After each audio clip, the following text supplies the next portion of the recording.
Selamat pagi, ini adalah mikroskop multimedia, kebetulan yang tipenya trinokuler 107 EMT, ya, di mana trinokuler ini terdiri atas 3 okuler, 2 okuler untuk pengamatan secara manual, dan 1 okulernya itu dipasang kamera. Dan kamera itu bertujuan untuk mendisplay hasil pengamatan, bisa melalui televisi atau LCD yang kita pasang secara langsung, atau bisa juga di dalam laptop, ya. Nah, seperti biasa, komponen dari mikroskop trinokuler ini pertama adalah kamera, di mana kamera ini ada dudukan buat LCD, buat mendisplay hasil pengamatan. Kemudian di bawahnya ini adalah adapter trinokuler. Nanti dalam pengemasan memang kamera itu dipisah dan baru dipasang ketika mau melakukan pengamatan. Ini sendiri adalah kepala trinokuler. Nah, di sini ini kita sertakan ada 2 okuler untuk pembesaran 10 kali 2 dan 16 kali juga 2. Kemudian di kepala ini jangan lupa ini adalah ada handle, di mana handle ini kalau dia didorong, ditutup, itu artinya untuk pengamatan yang melalui okuler. Tetapi kalau kita pasang kamera dan kita pengen mendisplay melalui SVD, ini bisa ditarik keluar. Itu artinya nanti pengamatan melalui LCD, ya. Kemudian di bawah tentu ada revolver. Revolver ini di bawahnya lagi untuk memegang 4 lensa objektif. Lensa objektif sendiri ada 4 kali, ada 10 kali, ada 40 kali, dan ada 100 kali, ya. Kemudian ini adalah meja objek.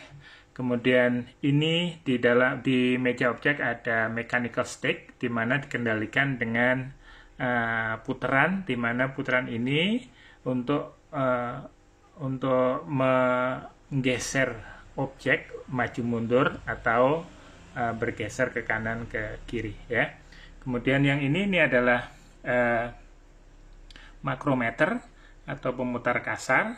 Pemutar kasar ini sebenarnya untuk memfokuskan secara kasar. Baru setelah itu ini ada mikrometer untuk memfokuskan secara halus, ya. Artinya fokus secara halus menggunakan ini. Kemudian di bawah sini ada kondenser, ya. Kondenser itu untuk memfokuskan cahaya. Ini adalah sumber cahaya nanti yang masuk ke objek. Kemudian ini dudukan, ya.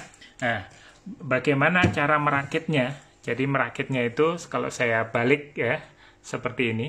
Nah, jadi ini, ya, di LCD ini ada 2 hal yang perlu kita perhatikan. Pertama adalah power input yang letaknya paling atas ini. Kemudian yang kedua adalah AV input, ya. Power input biasanya paling mudah sebelum dipasang ke dudukan LCD ini. Nah, ini dicolokin dulu supaya benar-benar kuat.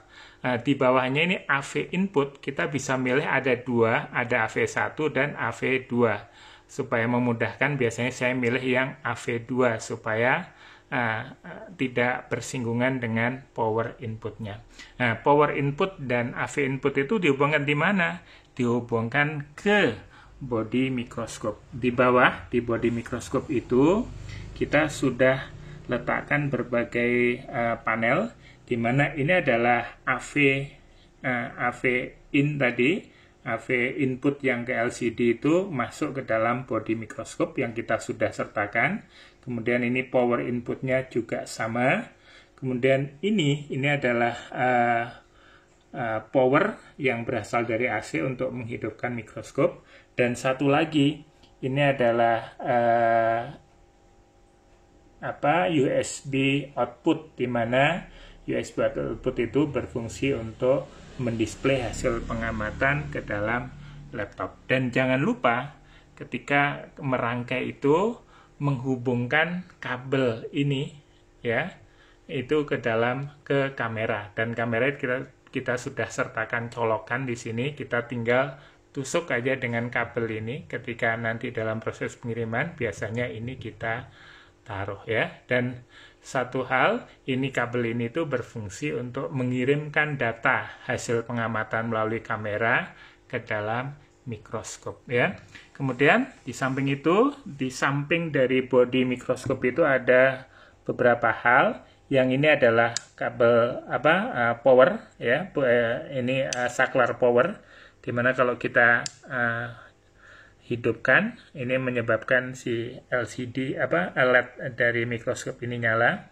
Kemudian di sampingnya ini ada potensio berbentuk bulat untuk mengatur besar kecilnya cahaya yang kita inginkan ya. Itu antara lain gambaran mikroskop multimedia yang jenisnya trinokuler ya. Terima kasih.